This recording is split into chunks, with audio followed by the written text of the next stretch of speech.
To deliver high-quality CPR, begin with high-quality chest compressions. First, make sure the scene is safe. Approach the victim and assess their responsiveness by tapping them and asking them loudly, "Are you okay?" Yell for help. Use a cell phone to call 911 and send a bystander to get an AED. Check the victim's breathing and pulse. If they're not responding, breathing, or only gasping, start CPR with compressions. It's essential to minimize interruptions in chest compressions to 10 seconds. Perform 30 chest compressions at a rate of 100 to 120 compressions per minute at a depth of at least 1/3 the chest.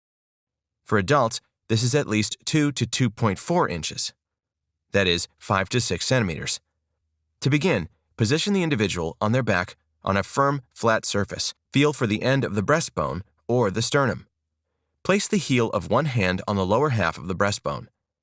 Avoid pressing down on the very end of the breastbone, as the bony tip, known as the xiphoid process, may break off and cause damage. Put the other hand on top of the first hand. Press straight down. Let the chest rise completely between compressions.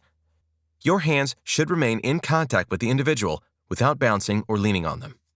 Rescuers who are uncomfortable performing mouth-to-mouth and do not have a mask may perform hands-only CPR and give compressions.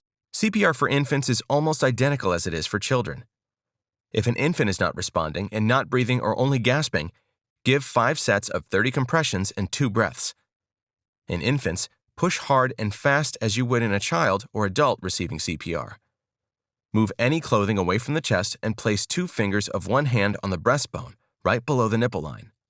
Push straight down approximately 1.5 inches, that is 4 centimeters, at a rate of 100 to 120 beats per minute.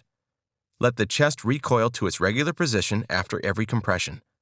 Remember that an emergency system dispatcher, 911 in the United States, can also guide you through the steps of delivering basic care, performing CPR, or using an AED until additional help arrives. Please visit savealife.com to get certified in CPR today. Thank you for saving lives.